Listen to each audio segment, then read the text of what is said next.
natin yung overcook, especially mga shrimp prawns.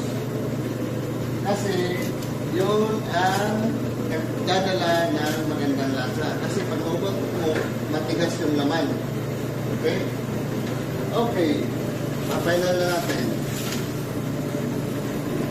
Dandahan, paglagay ng starch. Para yung texture ng sauce niya is maganda. Okay?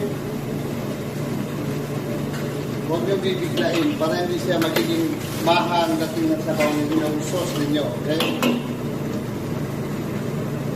Okay, ito na. Ito yung concept namin, nakalagay sa simutin. Kasi, serving term ay sa simula, ang concept nito ay galing sa ibang bansa.